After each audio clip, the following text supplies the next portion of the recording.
Marvin, here. Marvin, here.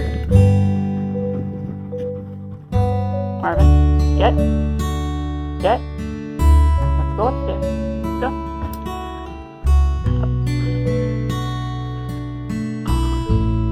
All the way. Let's go. Up.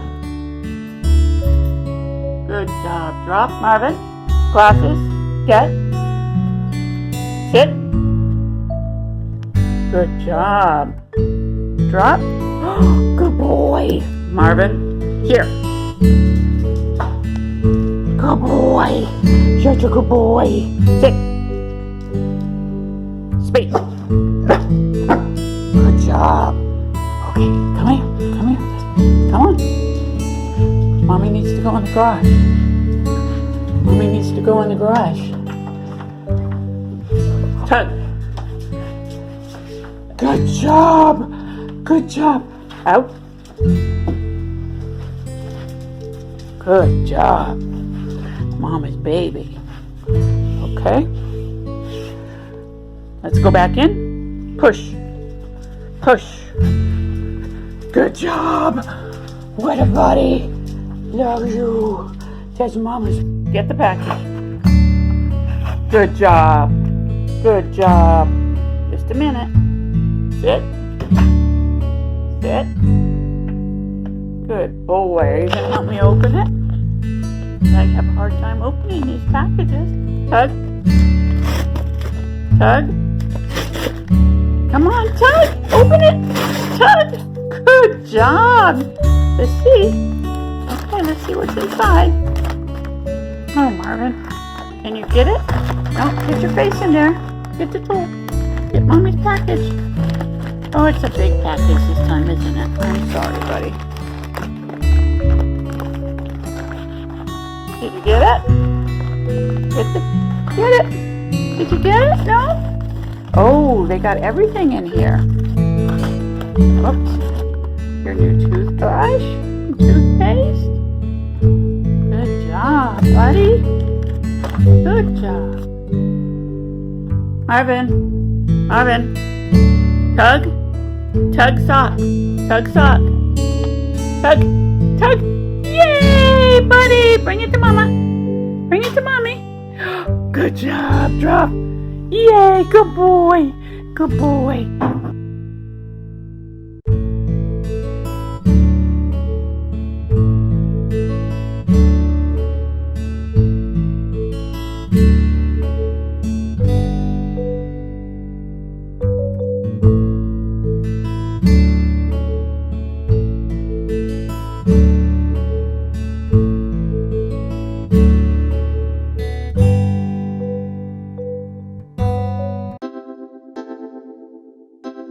Canine Companions for Independence is a nonprofit that provides highly trained assistance dogs free of charge to people with disabilities.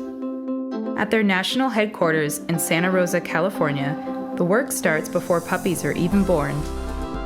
They work hard to meticulously select and pair dogs for breeding. Litters are then raised in homes with volunteers.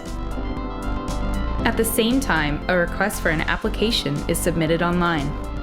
As the applicant's paperwork is being filled out and sent, the quickly growing 8-week-old pups are placed with volunteer puppy raisers where they will be cared for and learn basic socialization and obedience skills. Before applicants are accepted to receive a dog, they go through a multi-step interview process, including a phone interview, medical paperwork, and an in-person interview.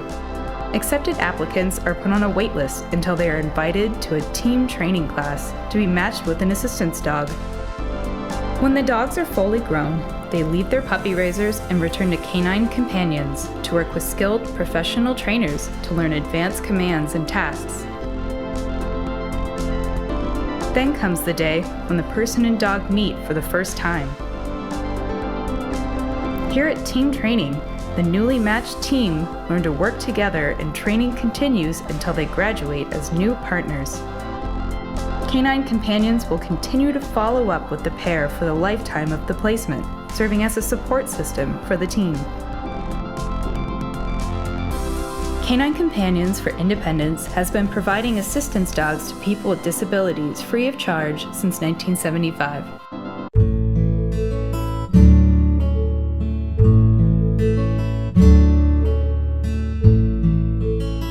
Since he's at home, he's acting.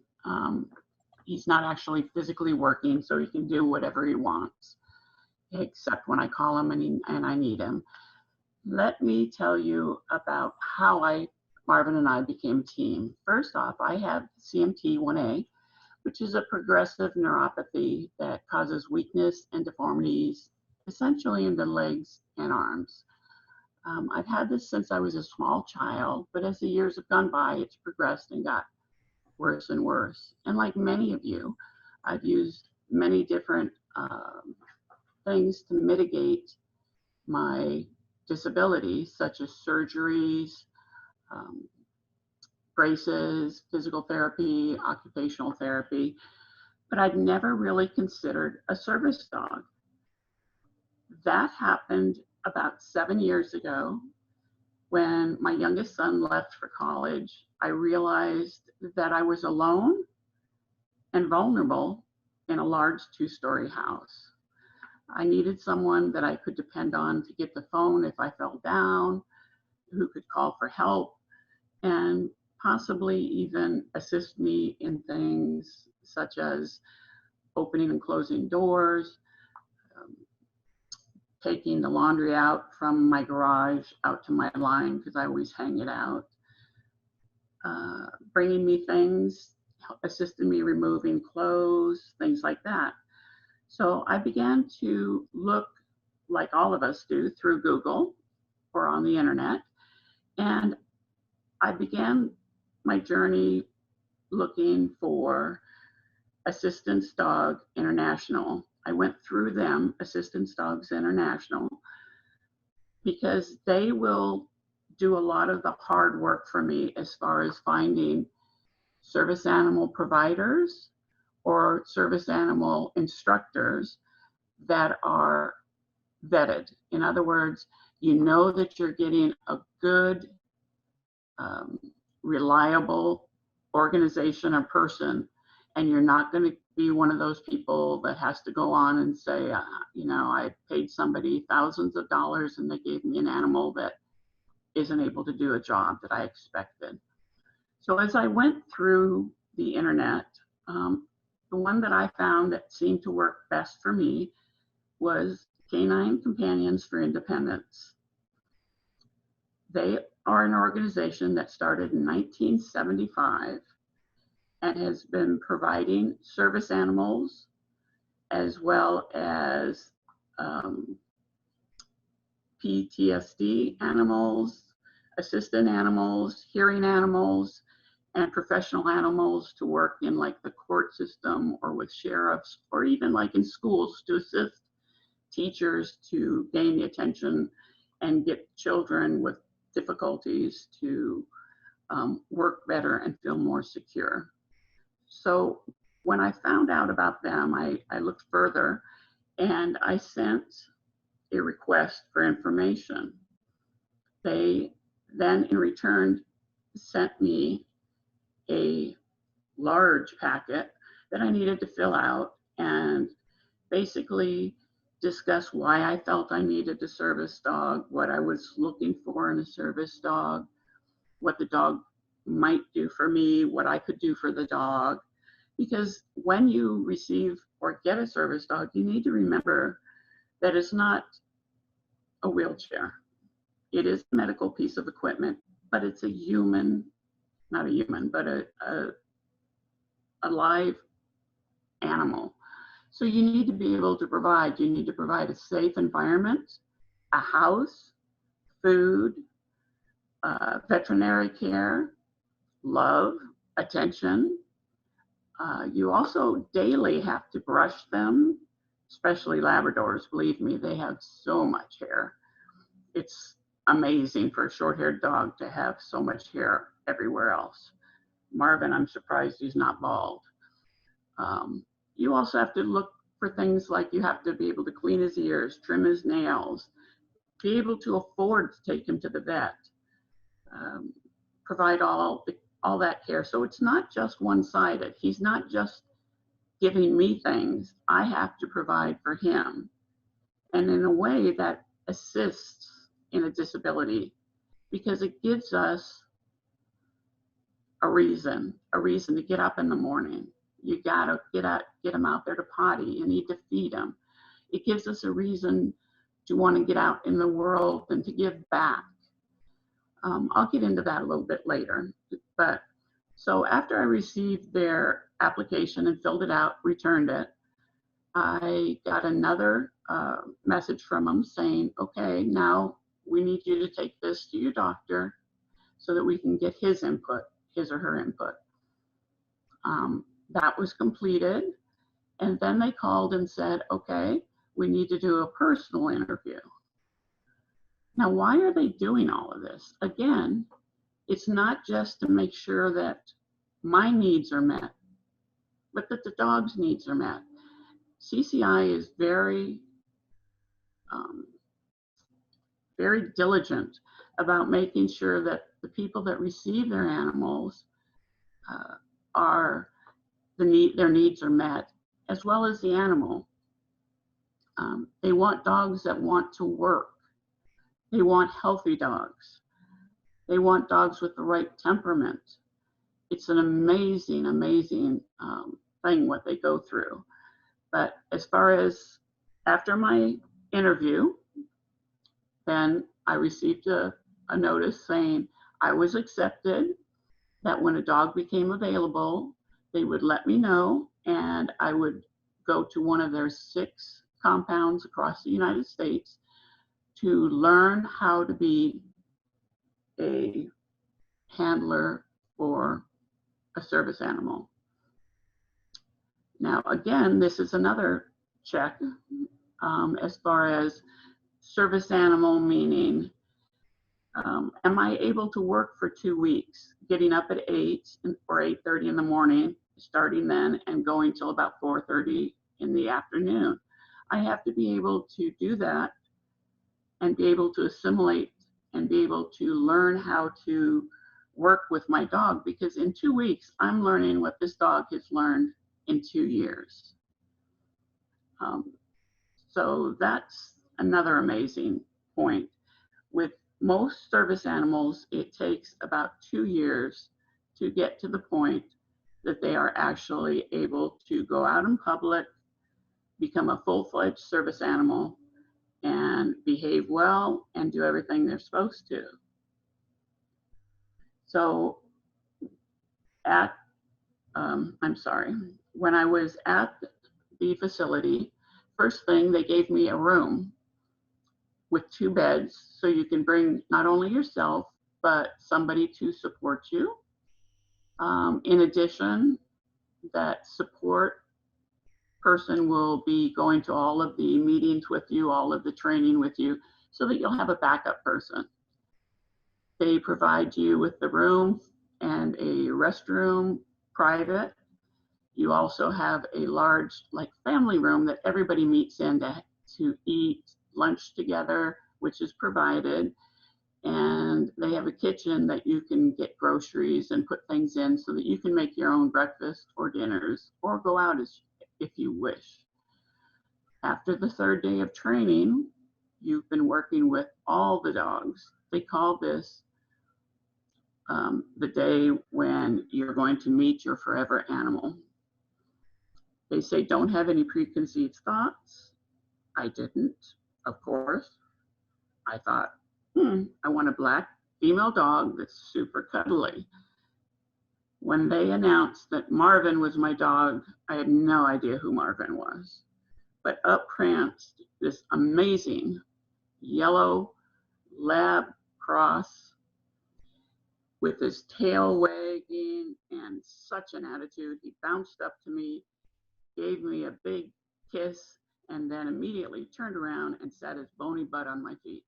I thought, well, but you know what, Marvin, they were right. Marvin is the perfect guy for me. He and I have been together now 4 years.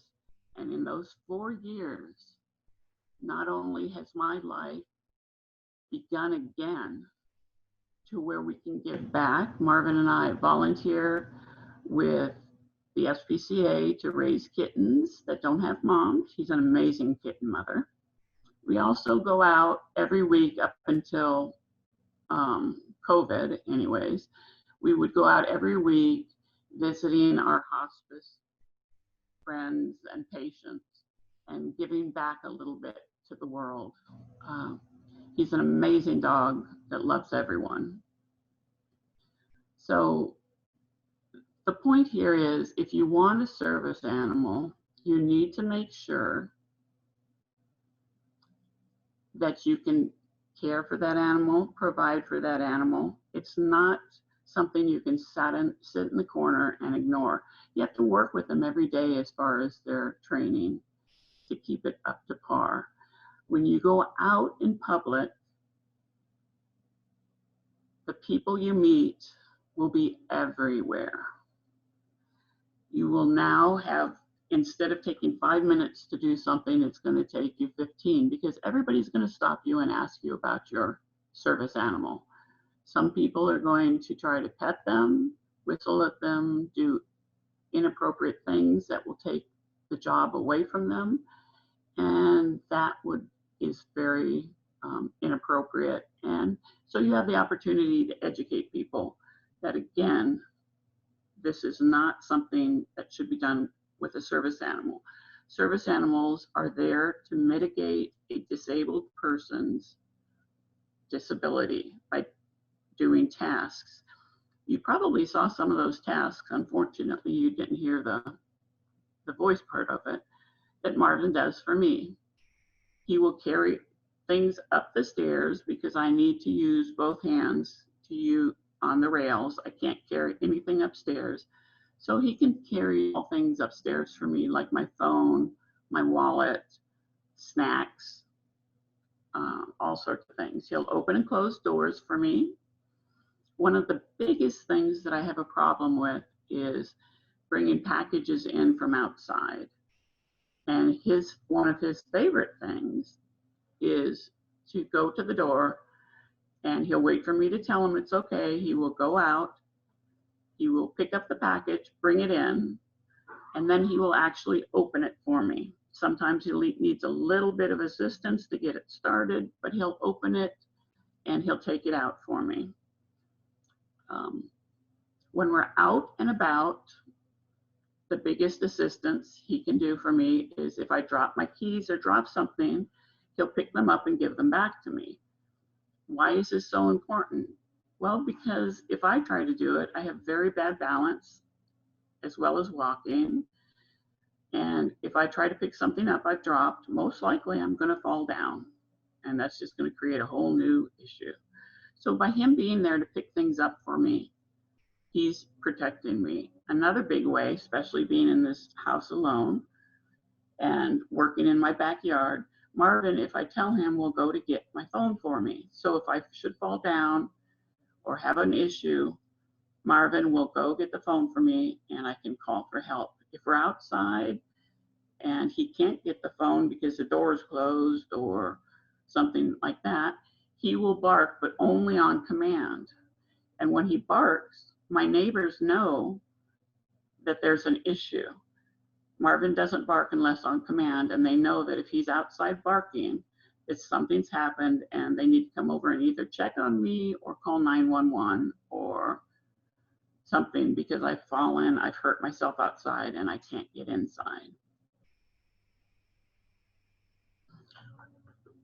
Now, we've talked about some of the pros and cons of having a service animal. The pros, as we just discussed, is not only do you have somebody that will help in your safety and help you doing physical things, they're also there as a companion. You feel safer. You begin to realize that there's others out there that need your assistance, and you get back out in the world again. Because before, when I would go out, it seemed like everybody would be staring at me. or the way I walked, or it was just uncomfortable sometimes. Another thing they would do is, rather than speak to me, I don't know if this happens to you all, but rather than speak to me, they speak to the person that's with me, even if I'm the one who questions, as if I don't have the ability to respond because of my disability. Now with Marvin, they're so intrigued with a service dog that they normally pay all their attention to Marvin, but while speaking to me about it. So I find that I don't have people staring at me as I walk. They're instead staring at Marvin, amazed that an animal can behave so well. As far as the laws, I think we should bring up,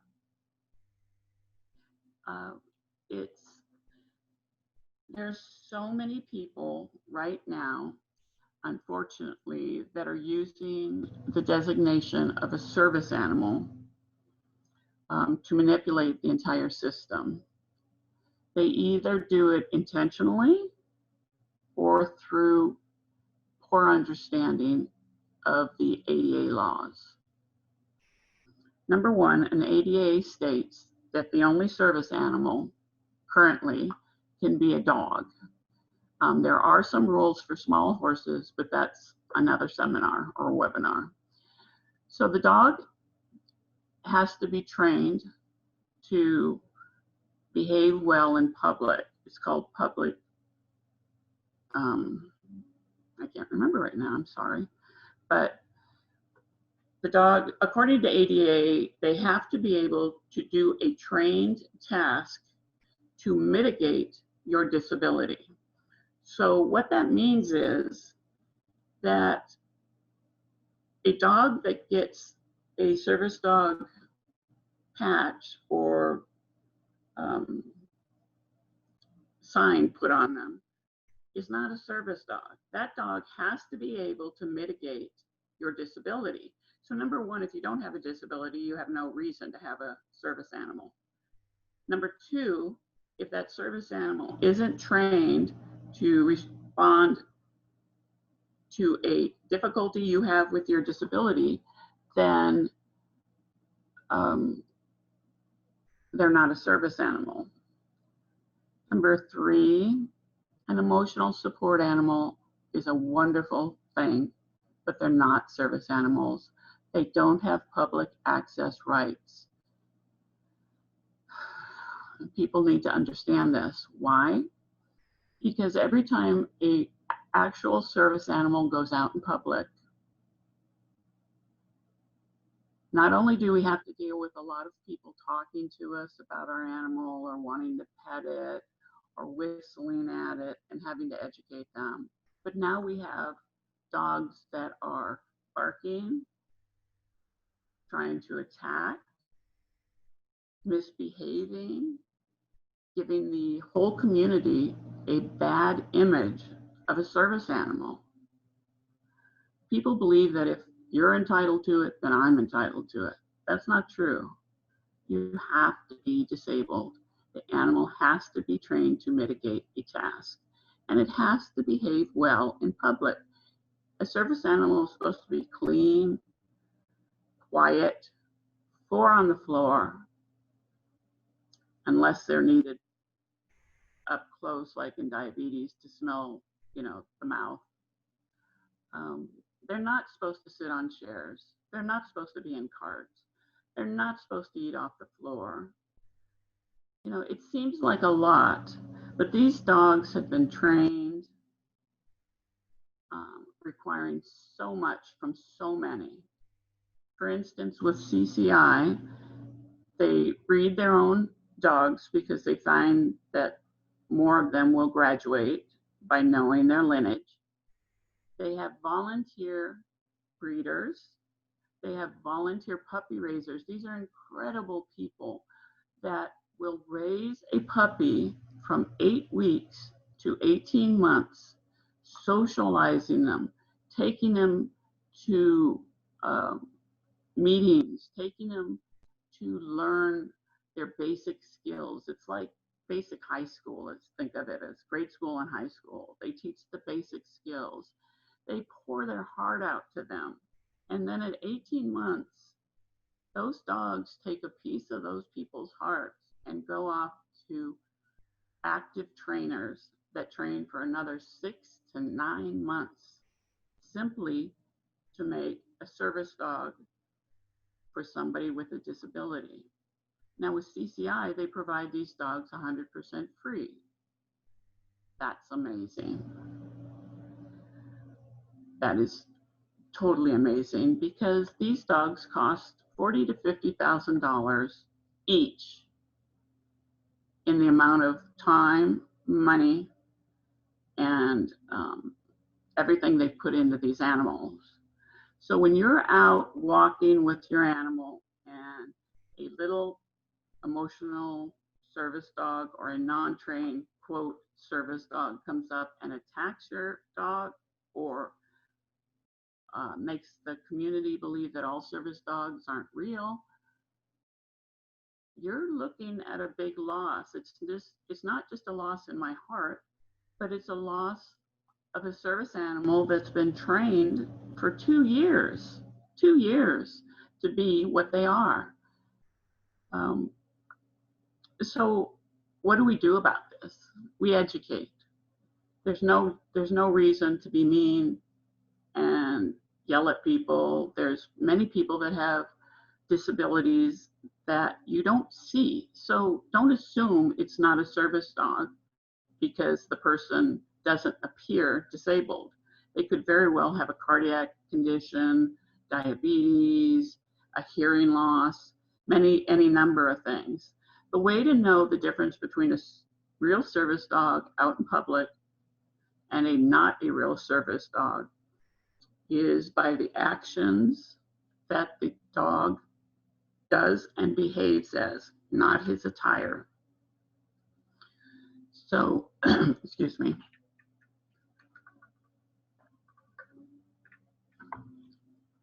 A service dog, according to ADA, does not require a vest, does not require identification, does not have a card to say I'm a service dog, does not have a special lease. Now, if you do have those, like I do with Marvin, that's great. And it helps Marvin to understand when he's actually working and when he's not working.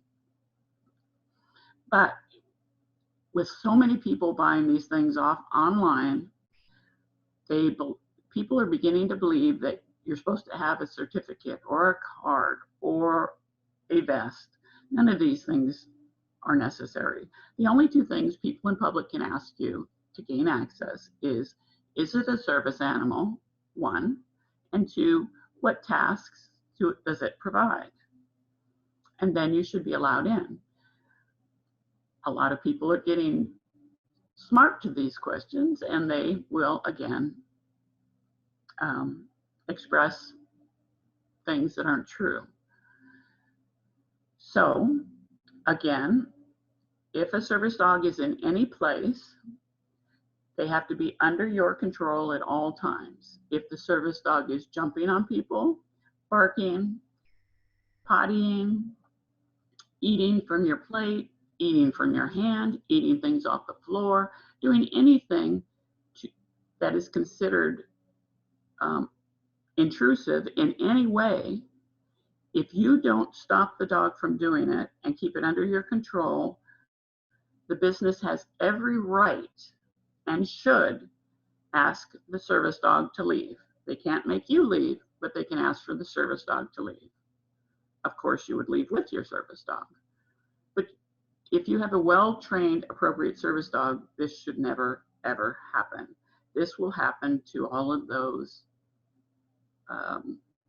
pretend service animals, pets that have been gotten vests off the online or little things offline. So again, it's important to remember that you can tell a service dog by its actions, not by what it's wearing. Those of you that are probably listening to this webinar have every right to a service dog. Every right.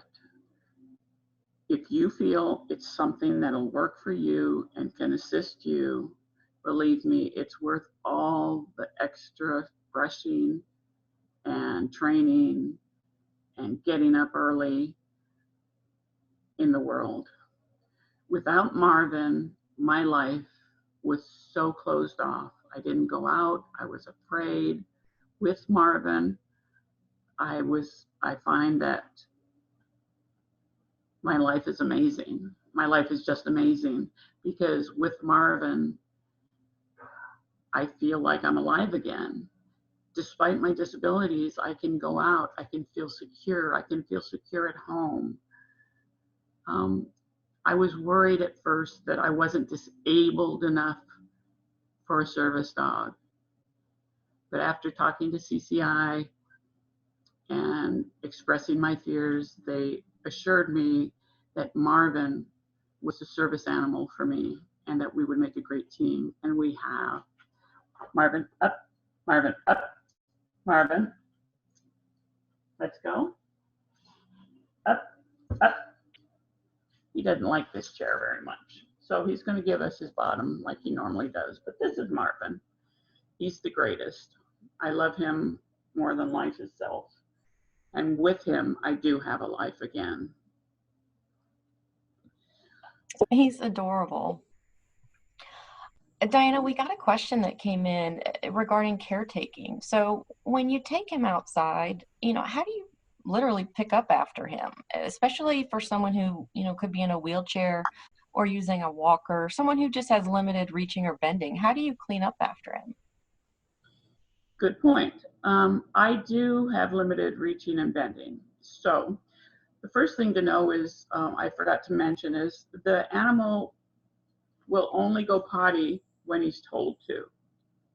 So that seems odd, but we also have rules. He has to be allowed to go potty before and after every time you go into a store, before and after every time he eats, obviously anytime he would like to go. Marvin has a bell on our door that he rings to say, I'd like to go outside the potty.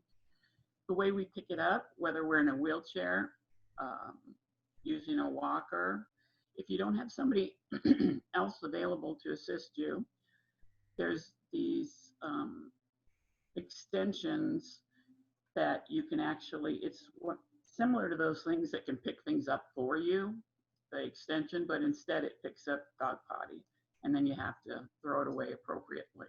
Because yes, you do need to take care of their excrement. The other thing I found often is when I'm totally alone, like I'm not going out with my sisters or friends, I've had people walk up to me and say, can I please help you with that? It's amazing because everybody loves the dog.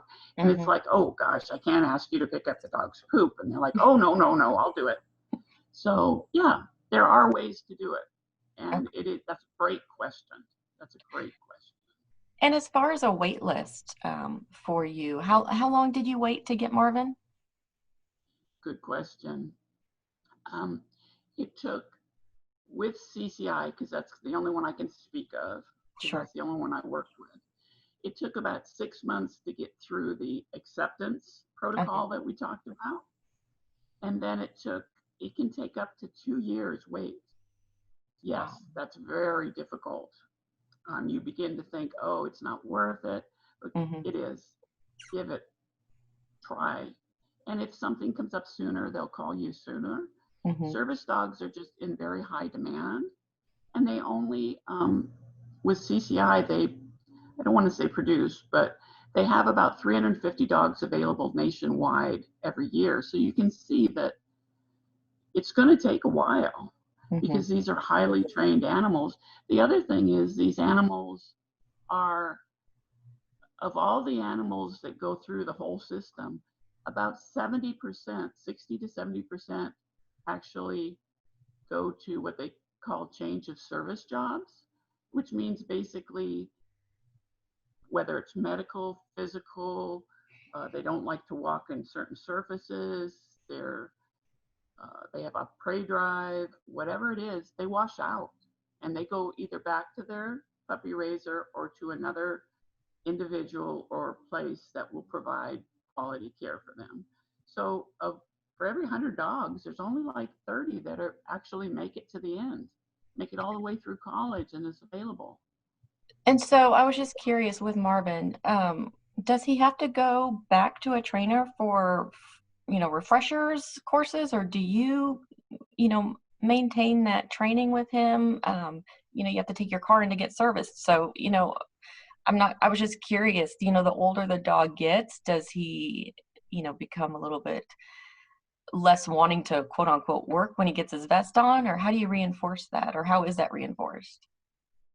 We're supposed to work with them about 15 to 30 minutes a day, Okay. practicing their tasks. But more importantly, CCI follows your dog through the entire length of his working time. So once we've graduated, anytime you want to come back or you have a question, you can call them up. They do have you come back at 1 year to physically recheck and make sure everything's on task, everything's working for you and the dog. And then they have you come back about every 3 years. Marvin and I just got recertified for another 3 years. The other thing to know is that service dogs at some point will get old. Mm-hmm. And it's not fair to make them work their entire life. So once they get to a point when they either don't enjoy working, or they're starting to get old and it hurts or whatever it is, they are retired. And those dogs are normally retired about you get about 6 years out of them before they're retired. Once they're retired, you're with CCI, you can choose to keep them. Mm-hmm. Of course, I'm keeping Marvin, but After he's retired. After he's retired. But if you can't, CCI will find a good home for them. So what I'm saying is CCI is always there to back you up and to make sure everything's working. And that's something different than many of the other places. And we just had someone type in, and it was pretty timely. Does CCI decide to retire a dog? So good question, and very timely with that. Well, if we could see Marvin one more time, I don't know where he went, but I want to try to play this video for you guys because it's so cute. And I am so sorry that this audio, I checked a different box on this laptop, so I'm hoping that this will work. There he is. So sweet. And how old is he? Marvin is 6 years old. I've had him 4. He was trained over 2 years, a little over 2 years. And then I've had him for 4. And you can see that he's an amazing, I have him dressed normally at home where he's not dressed. Okay. I put his clothes on for you guys to see how amazing he looks. And he's just my life. I don't know how else to say it. And I want to encourage other people to apply and get a service dog if it works for them and their life, because it's amazing. He's beautiful. Real quick, we got a question that came in. This person lives in a community based where waivers and services with support people are there all the time. Would an organization help get a service animal because they have the support? I don't understand the question. I'm sorry.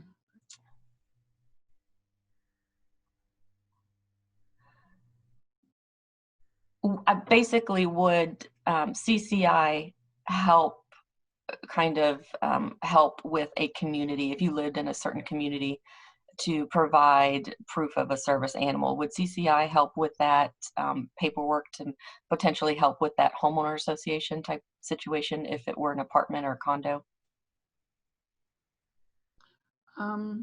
Not unless it was their dog. I mean, unless it was a CCI dog. Okay. But the important thing to know about that by law, ADA law, is you don't need a specific, you can get a note from your doctor. You don't need a certificate. You don't need any of this stuff that they're showing you online. It's illegal. Don't pay them. Don't do it. Get a note from your doctor, and that's all you need, whether it's for a service animal or an emotional support. Emotional support has every right to be where you live, regardless of the rules, whether they say no animals, whether they say we're going to charge you. They can't do that. So get a note from your physician that says you need an emotional support. That dog can live in your house regardless of the community rules. Okay. But don't take it out in public. It Okay. doesn't have public access. Got it. Okay, well, I am going to try one last time to play this adorable video. If for some reason it does not come through with sound, please note I will email everybody who is online with this as the follow-up email, so you guys will be able to watch it then. And if you guys could help me too, if you could just chat in, if you can hear it, that would be great. If I get chats in that you can't hear it, I will just go ahead and stop and we will move on to our next session. But please bear with me and I hope we can share it. Thanks, Diana. Thank you, and thank you everybody that watched.